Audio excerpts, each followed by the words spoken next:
Ngifuna sibheke lento le yokuzethemba, yokuthi nje uy'thembe wena kuqala.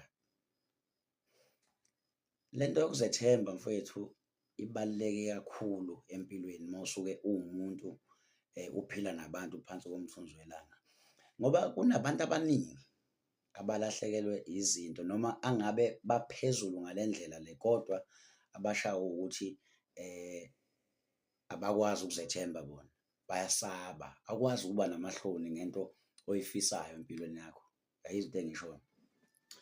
So, mhlampe angithi unake ukuthi uma usuke wenza into mhlambe let's say unebhizinisi latamatisi, uyohlezi vele ulindele i-loss. Ngaso sonke isikhathi-ke uma unebhizinisi kumele ulindele ini i-loss, ungahlezi ukuthi wena uma uqala ibhizinisi selizophakama yibekwa nje, angeke kwenzeke kanjalo uyabona.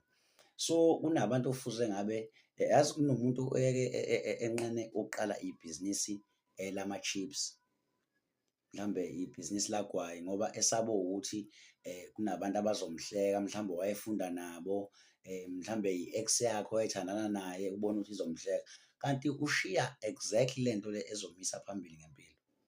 Yini? Ukusaba nokuzenyeza ngento yakho. Uma usuke ufuna ukuya phambili mfethu ilwa, ungabanaki abantu.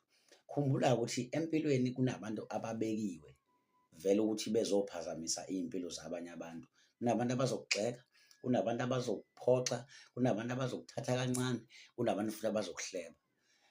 Yizinto lezo okumele uma usuke uwumuntu uhlezi uy'lindela, angeke futhi kuhlezi kukuhle emhlabeni, khohlwa never, futhi akekho futhi umuntu omsulwa, kumele ukwazi lokho. Noma ngabe uyikholwa, noma ngabe mhlambe uyi-leader, uyohlezi umsulwa.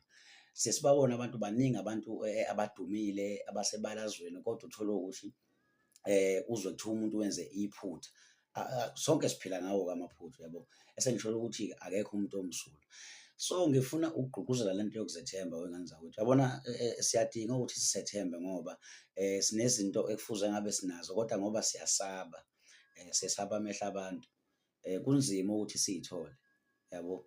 So, uma usuke uphila emhlabeni azi ukuthi uphilela wena nomndeni wakho noma ney'ngane zakho, awuphileli omunye umuntu. Musa ukusaba ukuthi omunye umuntu uzothini, ngoba ngikutshela ukuthi iy'vivinyo ey'khona and futhi into engifisa ukuthi mina ngiyigqamise, uyabona uma kusuke kukhona abantu abazohlezi bekuphazamisa endleleni yakho bekugxeka, labo bantu basuke bebekelwe wena ukuthi uqine. uNkulunkulu usuke ekuthesta efuna ukubona ukuthi wena ukwazi kangakanani ukuthi uzethembe nokubekezela. Ngifuna ukuyiphinda lento le, kunabantu mfethu ababekelwe ukuthi bezophazamisa abanye abantu ngoba uyathestwa ukuthi wena u-strong kangakanani. So, lento yokusaba, hhayi, angeke isise ndawo. Zethembe wena kuqala. Ngiyakutshela .